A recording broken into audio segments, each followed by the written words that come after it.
கோவிந்தரை ராதா கோவிந்தரை வணங்கி கோவிந்தரை பற்றியே விளக்குகிறேன். மேலும் வாய்ப்பை அளித்த ராதிகா மாதாஜி, தாரணேஸ்வரி மாதாஜிக்கு என் பணிவான வணக்கங்களை தெரிவிக்கிறேன். இப்ப கோவிந்தரை பற்றி சொல்ல போறேன். புலன்களுக்கும் பசுக்களுக்கும் இன்பம் தருவதால் அவருக்கு கோவிந்தா என்று பெயர். அதாவது நம்முடைய புலன்கள் பசுக்கள் இவற்றுக்கு இன்பம் கொடுப்பதால அவருக்கு கோவிந்தா என்று பெயர். விஷ்ணு சகஸ்ரநாமத்தில் நிறைய நாமங்கள் இருக்கு. அதுலயும் சிறப்புமிக்க நாமங்கள் 12. அதிலும் சிறப்புமிக்க நாமம் கோவிந்தா. அதே போல கிருஷ்ணருக்கு பட்டாபிஷேகம் செய்யும் பொழுது கூட சூட்டப்பட்ட நாமம் கோவிந்தா தான். இது பாகவதத்தில் குறிப்பிடப்பட்டிருக்கிறது. அதே போல பஜ கோவிந்தம் பஜ கோவிந்தம் கோவிந்தம் பஜ மூடமதே பஜ கோவிந்தம் பஜ கோவிந்தம் என்று ஆதிசங்கரரும் தனது பஜ கோவிந்தத்தில் கோவிந்த நாமத்தையே முன்னிலைப்படுத்துகிறார். கோவிந்தா என்ற சொல்லுக்கு போனது வராது என்றும் அர்த்தம் இருப்பதாக சொல்லுகிறார்கள். கோ என்றால் பசு, இந்தா என்றால் வாங்கிக்கொள் என்ற பொருளில் கோவிந்தா கோவிந்தா என்று சொல்ல சொல்ல பசுதானம் செய்த புண்ணியம் நமக்கு கிடைத்து கொண்டே இருக்கும் என்று கூட கூறுவார்கள். கோதை நாச்சியாரும் கூட குறையொன்றும் இல்லாத கோவிந்தா என்று போற்றுகின்றார். இத்தகைய சிறப்புமிக்க கோவிந்த நாமம் வேங்கடவனுக்கு ஏற்பட்டதற்கு ஒரு சுவாரஸ்யமான புராண சம்பவம் கூட உண்டு. இந்த புராண சம்பவத்தை நம்ம இங்க பார்க்கலாம். அதுக்குதான் நான் நிறைய பிக்சர்ஸ் தேடி வச்சிருக்கேன். ஆனா எனக்கு அந்த டிபிடி எல்லாம் எனக்கு பண்ண தெரியல, பிபிடி எல்லாம். அதனால நான் அப்படியே சொல்றேன், நீங்க மனக்கண்ணால பார்த்துக்கோங்க. புராண கதை. மகாவிஷ்ணு கலியுகத்தில் மனித வடிவில் திருப்பதி பகுதியில் தோன்றுகிறார். மனித உறவில் வந்ததால் அவருக்கு பசி, தாகம் போன்ற உணர்வுகள் இருந்தன. தான் பால் இருந்த ஒரு பசு இருந்தால் நலம் என்று நினைத்தார். அதுக்காக தான் இருக்கும் இடத்திற்கு அருகில் எல்லாம் இங்க தேடி பார்க்கிறார். பார்க்கும் பொழுது அங்க ஒரு குடில் தெரியுது. அதுக்கு பக்கத்துல அங்க போறாரு. போனாக்கா அங்க அது அகத்திய முனிவரோட ஆசிரமம். அதை பார்க்கிறாரு. அந்த முனிவரோட ஆசிரமத்துக்கு அருகிலேயே ஒரு பெரிய நூற்றுக்கணக்கான பசுக்கள் எல்லாம் ஒரு கோசாலையும் பார்க்கிறாரு. பார்த்துட்டு அந்த குடிலுக்கு சென்று அங்க இருக்கக்கூடிய முனிவரை பார்க்கிறாரு. முனிவரே, நான் இந்த கலியுகத்தில் சில செயல்கள் புரிவதற்காக இங்கு வந்து வசிக்கிறேன். ஆகையால் தங்களிடம் உள்ள ஒரு பசு கூட்டங்களில் இருந்து ஒரு பசுவினை தானமாக எனக்கு கொடுக்க வேண்டும் அப்படின்னு கேட்கிறாரு. ஆனால் தானம் கேட்பவர் மகாவிஷ்ணு என்பதை அகத்தியர் தன்னுடைய ஞானக்கண்ணால அறிந்து கொள்கிறாரு. ஆனால் மூவுலகங்களை காக்கும் இறைவன் ஏன் தன்னிடம் தானம் கேட்கிறார் அப்படின்னு என்று யோசிக்கிறாரு. பிறகு இதில் ஏதேனும் மாய திருவிளையாடல் இருக்குமோ என்று திருவுளம் கொண்டாரோ ஏதாவது செய்வதற்காக என்று சிந்திக்கிறார். அகத்தியர் வேங்கடவிட்ட கூடுறாரு, ஐயனே, தாங்கள் யார் என்பதை நான் அறிவேன். பசுவினை ஒரு பிரம்மச்சாரிக்கு தானம் செய்தல் கூடாது. இருக்கும் போதுதான் பசுவினை தானமாக தரப்படும். அப்போதுதான் பசுவினை நல்ல முறையில பராமரிக்க முடியும். பிரம்மச்சாரிக்கு பசுவை தானமாக தர இயலாது அப்படின்னு பணிவோட கூறுறாரு. அகஸ்தியர் மேலும் சொல்றாரு, தாங்கள் அன்னை மகாலட்சுமியை கரம் பிடித்து தம்பதி சமேதரராக இங்கு வந்தீர்கள் என்றால் அடுத்த கணமே உங்களுக்கு ஒரு பசுவை தானமாக அளிக்கிறேன் அப்படின்னு பணிவோட கூறுறாரு. பெருமாளும் முனிவர் சொல்வதில் நியாயத்தை புரிந்து பத்மாவதியை செய்து கொண்டு தன் இருப்பிடம் செல்லும் வழியில் அகத்தியர் குடிலுக்கு சென்று அவர் தானம் தருவதாக சொன்னார். பசுவையும் வாங்கி சொல்லலாம் என்று முடிவு செய்தார். முனிவரின் சென்றார். கொஞ்சம் மீட் பண்ணுங்களா எல்லாரையும்.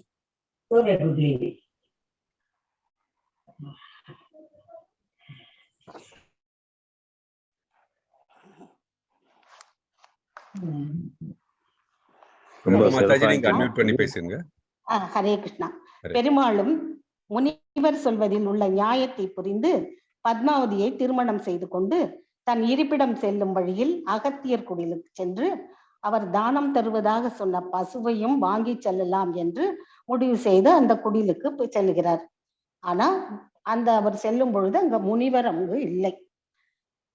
உடனே முனிவரின் சீடர்கள் என்ன இவரை பெருமாளை பார்த்தவுடன் அவர்களுக்கு என்ன செய்வதென்றே தெரியாமல் திகைத்து அவர்கள் பெருமாளிடம், முனிவர் வரும் வரை இங்கேயே தங்கி இருந்தால் குருதேவர் வந்ததும் பசுவினை அவரின் திருக்கரத்தாலேயே நீங்கள் பெற்றுக்கொள்ளலாம் என்று கூறினார்கள்.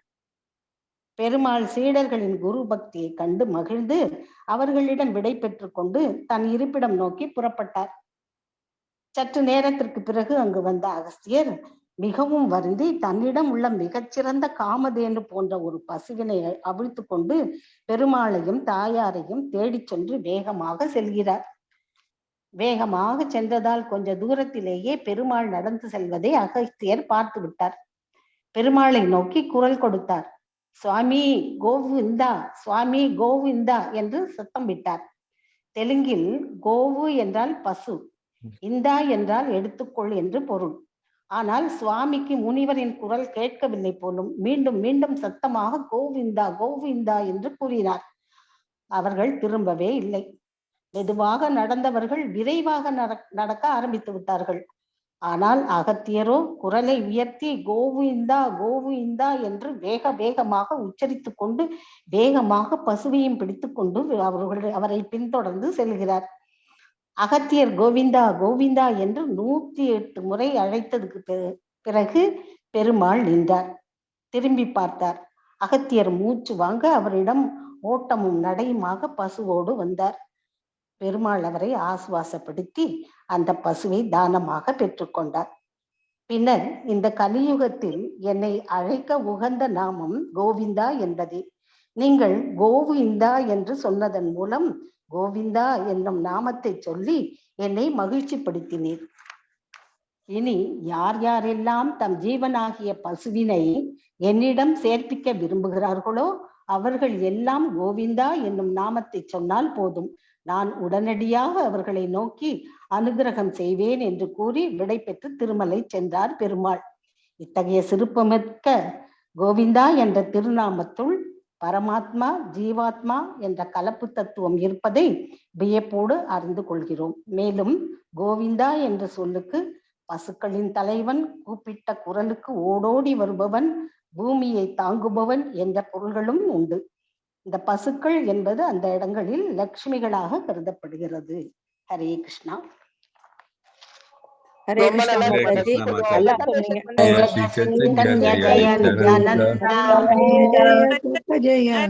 சந்திர ஜெய கௌர பக்த விருந்தா, சந்திர ஜெய கௌர பக்த விருந்தா, ஜெய ஜெய ஸ்ரீ சைத்தன்ய ஜெய நித்யானந்தா, ஜெய ஜெய ஸ்ரீ சைத்தன்ய ஜெய நித்யானந்தா, ஜெய ஜெய அத்வைத சந்திர ஜெய கௌர பக்த விருந்தா, ஜெய அத்வைத சந்திர ஜெய கௌர பக்த விருந்தா, ஜெய ஜெய ஸ்ரீ சைத்தன்ய ஜெய நித்யானந்தா, ஜெய ஜெய ஸ்ரீ சைத்தன்ய ஜெய நித்யானந்தா, அத்வைத சந்திர ஜெய கௌர பக்த விருந்தா, ஜெய அத்வைத ஜெய கௌர பக்த விருந்தா. அதுக்கப்புறம் you can do the screen sharing presentation. Mohandas Prabhu parallel Mallika மாதாஜியும் பிரேமா மாதாஜியும் போஸ்ட் பண்ணிடுங்க. Okay. Okay, I'll start. Hare Krishna. Om Namo Bhagavate Vasudevaya. Om Namo Bhagavate Vasudevaya. Om Namo Bhagavate Vasudevaya.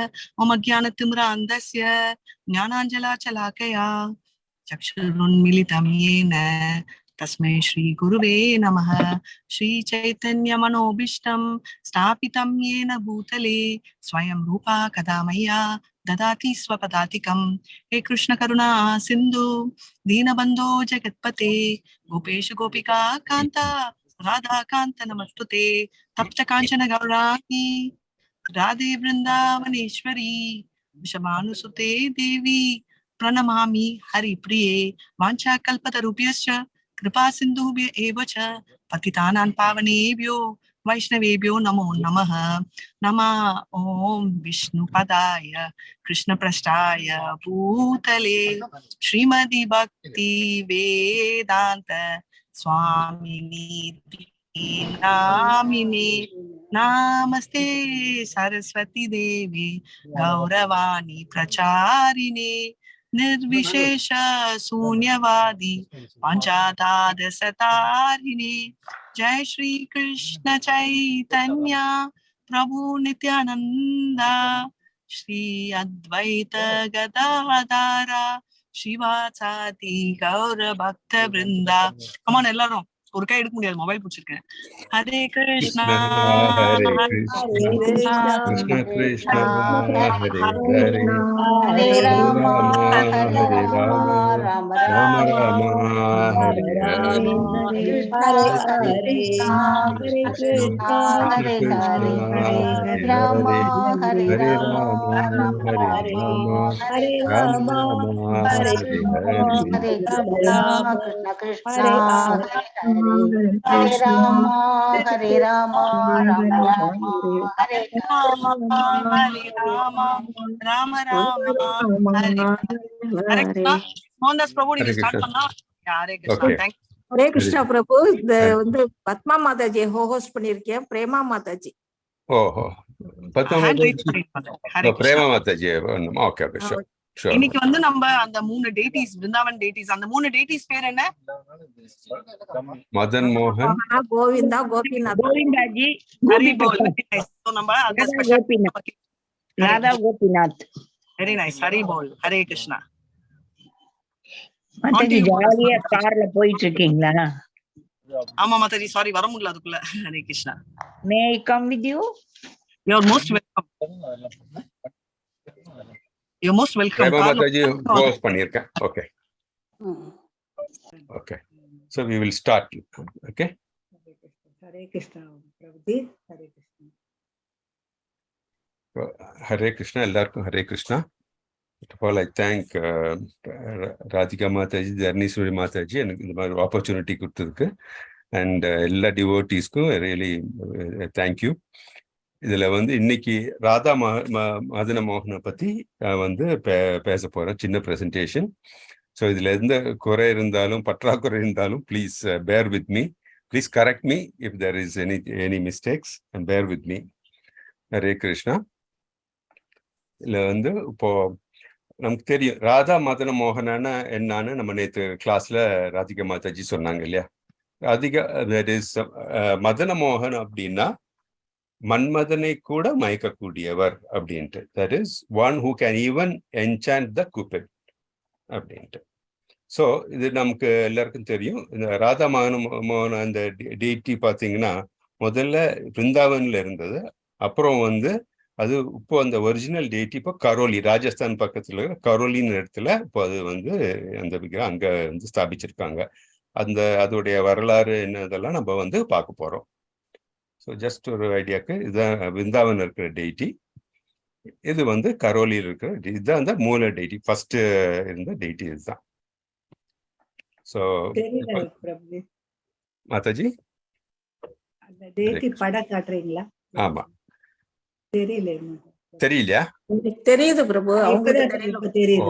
இல்ல தெரியுது. நீங்க பெருசு பண்ணி பாருங்க. Okay okay. ஹரே கிருஷ்ணா.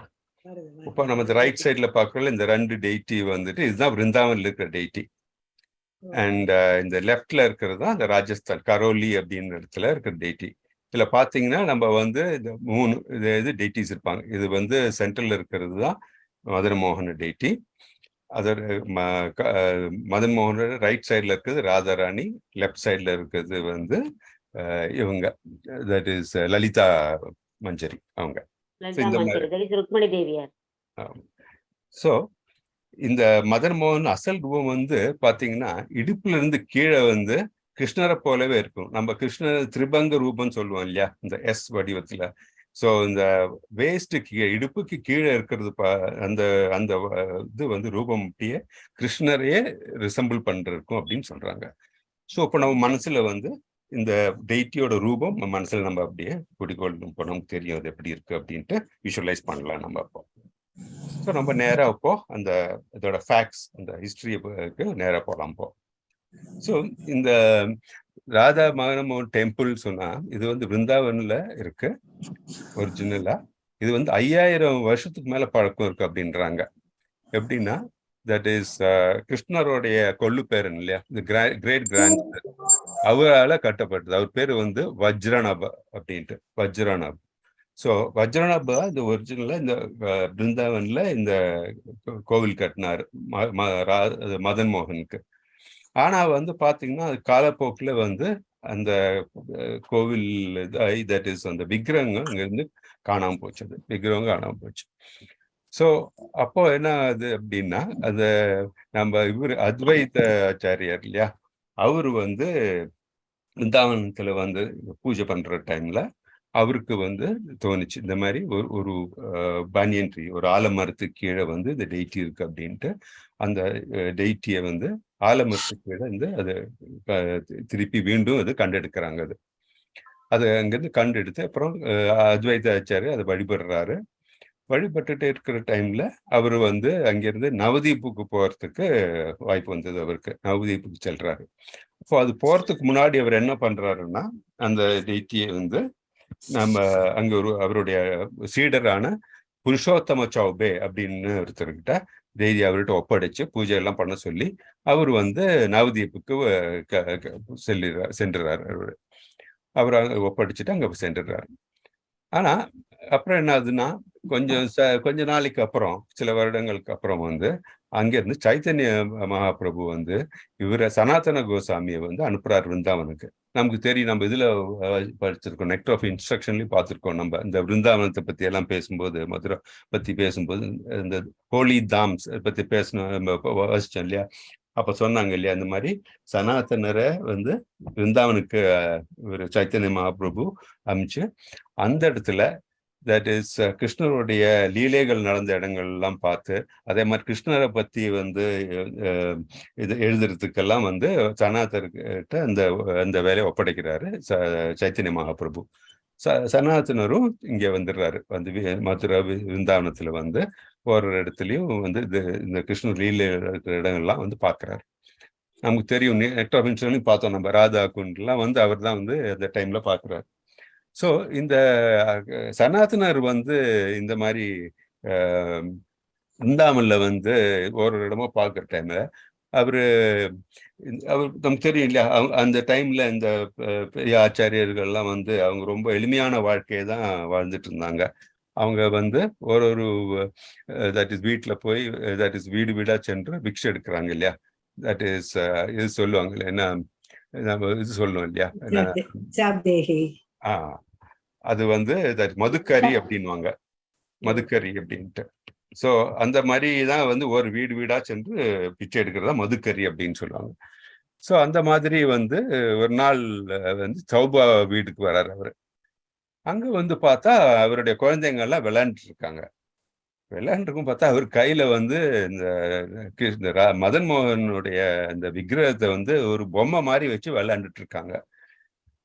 அந்த பக்கம் பார்த்தா குழந்தைங்க விளையாண்டுட்டு இருக்காங்க. அந்த பக்கம் பார்த்தா வந்து இந்த குழந்தைங்களோட தாயார் என்ன பண்றாருன்னா வந்து பல்லு விளக்கிட்டு வந்து இந்த மதன் மோகன் வந்து இது பண்றாங்க, தட் இஸ் இந்த கிச்சடி இந்த மாதிரி எல்லாம் பண்றாங்க.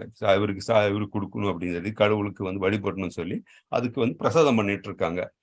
இதை பார்த்த உடனே நம்ம சனாதருக்கு வந்து ரொம்ப மாதிரி திகில் அடைஞ்சு போறாரு. இது என்ன அது இவங்க இப்படி பண்றாங்க, மதன் மோகனோட விக்கிரகத்தை வந்து அது சரியான முறையில வந்து வழிபடாம வந்து இந்த மாதிரி எல்லாம் ஒரு குழந்தைகிட்ட விளையாடுற மாதிரிலாம் விளையாட்டு பொருளா கொடுத்துட்டு இருக்காங்க. அதே மாதிரி இவங்க வந்து ஒரு துப்புரவா இல்லாம கிளீனா இல்லாம வந்து இந்த மாதிரி எல்லாம் பண்றாங்க, பல்லு விளக்கிக்கிட்ட எல்லாம் இந்த மாதிரி பண்றாங்க அப்படின்ட்டு அவருக்கு இதாகி அவர் வந்து இவர் இந்த சோபாவை கூப்பிட்டு சொல்றாரு, இந்த மாதிரி பண்ணக்கூடாது, கடவுளை வந்து அது வழிபடுறதுக்கு தனி முறைகள் இருக்கு. ஸோ நீங்க அதெல்லாம் கடைபிடிக்கணும், கிளீனா இருக்கணும், அவரை வந்து இந்த மாதிரி பண்ணக்கூடாதுன்னு எல்லாம் சொல்லி கொடுக்குறாரு. ஸோ அவரும் வந்து சௌபாவும் ஓ சரி நாம் செய்யறது தப்பு தான் போல இருக்கு அப்படின்னு சொல்லி, நான் நீ இனிமே ஒழுங்கா வந்து கரெக்டா இதெல்லாம் கடைபிடிக்கிறேன் அப்படின்னு சொல்லி அவருக்கு வாக்கு கொடுத்துட்றாரு. அந்த நாள் அன்னைக்கு நைட் வந்து பாத்தீங்கன்னா நம்ம இவரு மதன் மோகன் வந்து சனாதனருடைய கனவுலையும் அதே மாதிரி சௌபாவோட கனவுலையும் தோன்றாரு. தோன்றிட்டு அவர் என்ன சொல்றாரு அப்படின்னா, இந்த மாதிரி சனாதன்கிட்ட சொல்றாரு, இந்த மாதிரி நான் வந்து இந்த சௌபாவோட குழந்தைங்களை வந்து என்னுடைய அண்ணன் தம்பி மாதிரி நினைச்சு நான் அவங்களோட விளையாண்டுட்டு இருக்கேன். அவ்வளவு இதா வந்து என்னை பாசமா வந்து என்னை பாத்துக்கிறாங்க. அது மட்டும் இல்லாம அந்த அம்மா வந்து என் சொந்த அம்மா மாதிரியே இருந்திருக்காங்க. எனக்கு வந்து பசிக்கும் அப்படின்னு சொல்லி காலைல எந்திரிச்சு குளிக்கிறதுக்கு முன்னாடியே பல் தேய்க்கிற டைம்ல எனக்கு எல்லாம் பண்ணி எனக்கு பசி வந்து வராம எல்லாம் பாத்துக்கிறாங்க. எனக்கு இவ்வளவு நாளா அவங்க பார்த்துட்டு இருக்காங்க. நீங்க வந்து எப்படி வந்து இந்த மாதிரி பூஜைக்கு இப்படி இந்த மாதிரி வழிமுறை எல்லாம் கடைபிடிக்கணும் எல்லாம் சொல்லி இது பண்ணுனீங்க. அது மாதிரி பாருங்க, அது மாதிரி பண்ணதுனால எல்லாம் டிலே ஆயிடுச்சு. எனக்கு வந்து பசிக்குது. அது மட்டும் இல்லாம வந்து அவங்க வந்து அவங்களுக்கு எனக்கு ஒரு சின்ன கேப் மாதிரி நீங்க இது சொல்லிட்டீங்க. அது மாதிரிலாம் அது எனக்கு அது பிடிக்கல. நீங்க வந்து அவங்க அந்த மாதிரி பண்ணக்கூடாது அப்படின்னு. இப்போ சனாதனோ அப்படியா இது வந்து தவறுதான் அப்படின்ட்டு அவர் சொல்றாரு. ஓகே. அப்புறம் வந்து என்ன சொல்றாருன்னா, இவரு மதன் மோகன் சன்னாதர்கிட்ட, ஓகே ஒண்ணு பண்ணுங்க, நானும் உங்களோட வந்துடுறேன். ஏன்னா வந்து உங்களோட வந்து நானும் எனக்கு எல்லா இடத்துக்கும் போகணும் அப்படின்னாரு. உடனே அப்போ வந்து சனாதனர் சொல்ற, ஐயோ நான் வந்து இந்த மதுக்கறி இது கடைபிடிக்கிற ஆளு. நான் 2-3 வீட்டுக்கு சென்று நான் வந்து இந்த பிக்ஷை எடுத்து நான் வந்து இது வந்து வாழ்ந்துட்டு இருக்கேன். நான் வந்து உங்களுக்கு வந்து இந்த அம்மா எல்லாம் கொடுக்குற மாதிரி நல்ல இதெல்லாம் சாப்பாடுலாம் ஒன்றும் கொடுக்க முடியாது. ஏதோ ரொட்டி துண்டியா பழைய ரொட்டி துண்டி அரைஞ்சு கொடுத்தாங்க அதுதான் கொடுக்க முடியும் உங்களுக்கு. நீங்க இதெல்லாம் எதிர்பார்ப்பீங்க, எனக்கு அதெல்லாம் முடியாது அப்படின்னு சொல்லு. எனக்கு அதெல்லாம் பரவாயில்ல, நான் வந்து நீங்க எது கொடுத்தாலும் நீங்க என்ன சாப்பிட்றீங்க அது எனக்கு போதும், நான் உங்களோடய வரேன் அப்படின்ட்டு சொல்றாரு மதன் மோகன் இவர்கிட்ட, சன்னதர்கிட்ட. சரி அப்படின்னா வாங்க, நீங்க ரொம்ப எதிர்பார்க்க கூடாது, பெரிய எதிர்பார்ப்பனும் இல்லைன்னா நீங்க எங்கிட்ட வாங்க, என் கூட வாங்க அப்படின்ட்டு. சரி அப்படின்னு அவர் வந்து இவர் கனவுல அந்த மாதிரி இந்த உரையாடல் நடக்கிறது. அதே மாதிரி சௌபா அவருடைய கனவுல தோன்றும் போது என்ன சொல்றாருன்னா, இந்த மாதிரி குழந்தைங்களை வந்து நான் இந்த மாதிரி நான் உங்களுக்கு தான் நிறைய குழந்தைகள் இருக்காங்களே, நான் வந்து இவரு சனாதனர் கூட போய்க்கிறேன், அவரு கூட யாரும் இல்லை இல்லையா, ஸோ அதனால போய்க்கிறேன் அப்படின்னு. சௌபா சொல்ல, இல்லை பரவாயில்ல நீங்க எங்க கூட இருக்கலாமே. இல்லை இல்லை வந்து இவ்வளவு நாள் உங்களோட இருந்தேன்ல, இப்ப நான் சனாதனர் கூட நான் வந்து போயிட்டு வரேன், அது கொஞ்ச நாளைக்கு அவர் கூட போறேன் அப்படின்னு சொல்லுவாங்க. சரி அப்படின்ட்டு அவரும் ஒத்துக்கிறார், சௌபாவும் ஒத்துக்கிறாரு. அப்புறம் அடுத்த நாள் காலையில 2 பேரும் வந்துச்சு, ஐ மீன் மீட் பண்றாங்க 2 பேரும். யாரு, சனாதனரும் சௌபாவும் மீட் பண்ணிட்டு கிருஷ்ணர் அவங்க கனவுல தோன்றுன்னு சொல்லிட்டு அவங்க வந்து 2 பேரும் மன்னிப்பு கேட்டுக்கிறாங்க. நம்ம 2 பேரும் இது மாதிரி தப்பு செஞ்சிட்டோம் அப்படின்ட்டு மன்னிப்பு கேட்டுட்டு அப்புறம் வந்து இவரு சனாதனர்கிட்ட இவரை கொத்து அமைச்சிடுறாங்க. மதன் மோகனுடைய விக்கிரகத்தை இவர்கிட்ட சனாதன்கிட்ட கொடுத்து அவங்க வந்து சனாதன் அவரையும் கொண்டு கிளம்புறாரு. ஸோ இது வந்து கிளம்பும்போது அப்போ என்ன ஆகுதுன்னா, கொஞ்ச நாளைக்கு இது மாதிரி சனாதன வந்து ஒரு வீடு தெரியல மதுக்கறி இது சிஸ்டம்னால அவர் 2-3 வீட்டுல போய் இது கேட்கிறாரு, பிக்ஷை கேட்கிறாரு. அவரு கிடைக்கிறத வந்து இவருக்கும் கொடுக்குறாரு, யாரு மதன் மோகனுக்கும் கொடுக்குறாரு. அப்படி நடந்துட்டே இருக்கு. மதன் மோகன் வந்து அவர் வந்து சொல்லுவார், என்னப்பா இப்படியெல்லாம் டெய்லி எனக்கு இதுதானே கொடுக்குற, எனக்கு வந்து கொஞ்சம் உப்பு போட்டு ஏதாச்சும் தர முடியுமா, நீ எப்பவும் ரொம்ப இதா இருக்கு, வெறும் ரொட்டி மட்டும் கொடுக்குற, கொஞ்சம் உப்பு எனக்கு சேர்த்து கொடு அப்படின்ட்டு. இவர் சொன்னா, நோ உப்பெல்லாம் ஒன்றும் தர முடியாது, நான் முன்னாடியே உங்ககிட்ட சொல்லியிருக்கேன்ல, என் கூட வர்றதுக்கு முன்னாடி ஆடம்பரமான எதுவுமே எனக்கு செய்யறதுக்கு என்னால முடியாது. ஏன்னா நீங்க இன்னைக்கு உப்பு கேட்பீங்க, அதை நான் எப்படியாச்சும் கொண்டு வந்து கொடுப்பேன். அப்புறம் என்ன ஆகும்னா, நீங்க அடுத்தது வந்து நெய் கேட்பீங்க. அந்த மாதிரி நீங்க ஒவ்வொன்னா நீங்க வந்து கேட்பீங்க. 1 கிலோன்னு சொல்லுங்க, 10 ரூபாய். நோட் பண்ணிக்கங்க, கேட்கல சரியா. ஒரு மினிட்.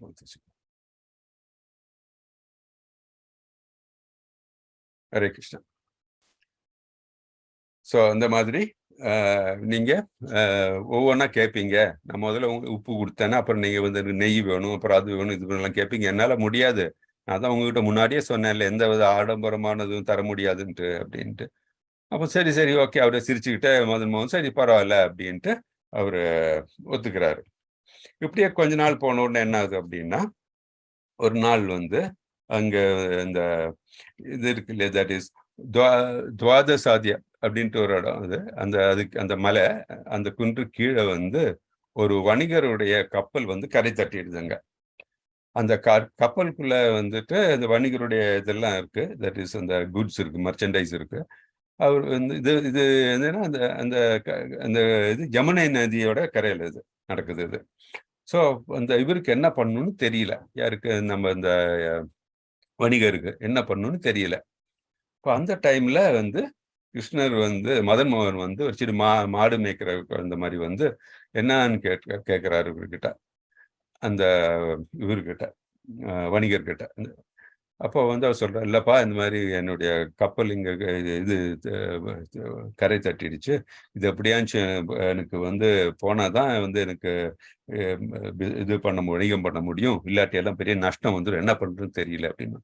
இல்லை நீங்க கவலைப்படாதீங்க, சனாதனர் ஒருத்தர் இருக்காரு, அவர்கிட்ட சொல்றேன், அவர் வந்து உங்களுக்கு ஹெல்ப் பண்ணுவாரு அப்படின்னு சொல்லி சனாதனர்கிட்ட கூட்டிட்டு போறாரு. அவரை சனாதனத்துக்கு கூட்டிட்டு போன உடனே இவர் சொல்ற வணிக என் பேர் ராமதாஸ் கபூர், இந்த மாதிரி வந்து என்னுடைய கப்பல் இங்கே இது கரை தட்டிடுச்சு, அப்படியா ஹெல்ப் பண்ணிட்டு எனக்கு வந்து மீளுங்க இதுல இருந்து அப்படின்னு கேட்குறாரு.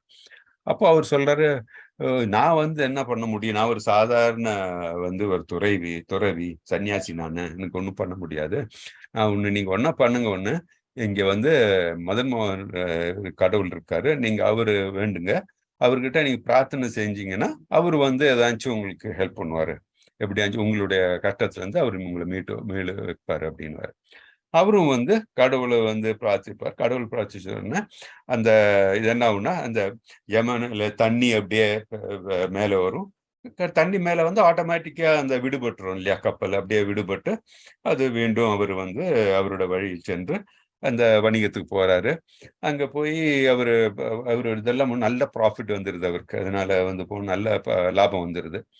அந்த லாபம் வந்த உடனே அவர் என்ன திருப்பி வந்து இந்த இவர் எங்க வணிகம் செய்யறாருன்னா ஆக்ராவுக்கு போறாரு.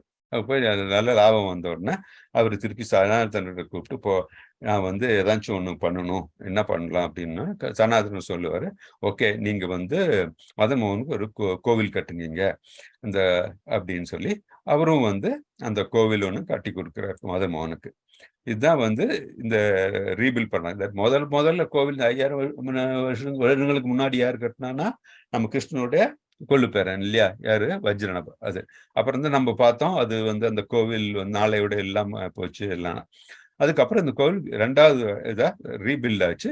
அது இவங்க இந்த ராம்தாஸ் கபூர் வந்து ரீபில்ட் பண்ணது 1580 அப்படின்னு சொல்றாங்க. தட் இஸ் 1580 வருஷம் அப்படின்னு சொல்றாங்க அது. ஸோ இந்த கோவில் வந்து கட்டிட்டு அங்க வந்து கடவுளை மதன் மோகனுடைய விக்கிரகத்தை அங்க ஸ்தாபிக்கிறாங்க. அப்புறம் என்ன ஆகுது அப்படின்னா, தட் இஸ் கொஞ்ச நாளைக்கு அப்புறம் என்ன நடக்குதுன்னா, நம்ம அவுரங்கசீப் பார்த்தீங்கன்னா அவரு வந்து இந்தியா தட் இஸ் படையெடுத்துடுறார். அவுரங்கசீப் படையெடுத்த உடனே என்ன ஆகுதுன்னா, அந்த டைம்ல அவங்களுக்கு தெரியும் இல்லையா, அவுரங்கசீப் வந்து நம்ம இந்த ஹிந்து இந்த கோவில்கள் எல்லாம் வந்து அழிக்க பார்த்தாரு, நல்ல டெய்டி நம்ம விக்கிரகங்கள் எல்லாம் திருடி அதை அழிக்கலாம் பார்த்தாரு. அவர் வந்து கொஞ்சம் கொடூரமா இருந்தாள் அவரு.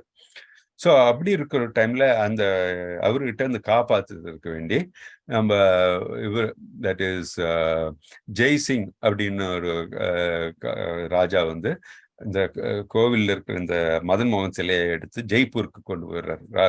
ராவா அங்க கொண்டு போய் வைக்கிறாரு.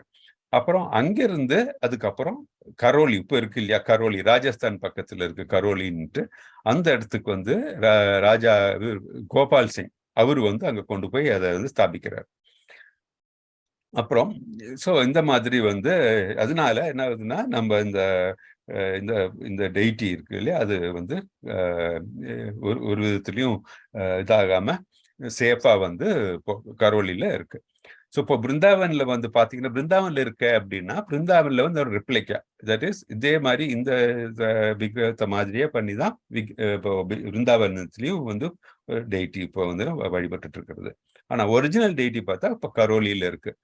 இது வந்து பத்ராவதி என்ற அந்த நதியோட கரையில இருக்குது. இந்த பத்ராவதி இது நதி வந்து பனஸ் ரிவருடைய ட்ரிபியூட்டரி, அதோடைய ட்ரிபியூட்டரி ஆரவள்ளி ரேஞ்சில இருந்து வருது, அது அங்க இருக்கு. ஸோ இப்போ நமக்கு தெரியும் அந்த கோவில்ல இப்போ வந்து நான் அப்போ சொன்ன மாதிரி இந்த மதன் மோகனுடைய வலது பக்கத்தில் வந்து ராதா ராணியும், இடது பக்கத்துல வந்து லலிதா கோபி அவங்களும் இருக்காங்க. ஸோ இவங்க 3 பேரும் ஒன்னா இப்போ வந்து பாத்தீங்கன்னா 3 பேரும் ஒன்னா இருக்க மாதிரி தான். இதே மாதிரி தான் பிருந்தாவனத்திலையும் இருக்காங்க. ஸோ இதுதான் வந்து ஒரு பேக்ரவுண்டு. ஸோ இப்போ இந்த படத்துல பாத்தீங்கன்னா இந்த விருந்தாவனத்தோடைய இந்த பழைய படம் இந்த நம்மளுடைய லெஃப்ட் சைடு இந்த டாப்ல வந்து பாத்தீங்கன்னா ஒரு ஸ்கெட்ச் டிராயிங், அது 1789 எப்படி இருந்ததுன்னு விருந்தாவனம் இந்த டெம்பிள்.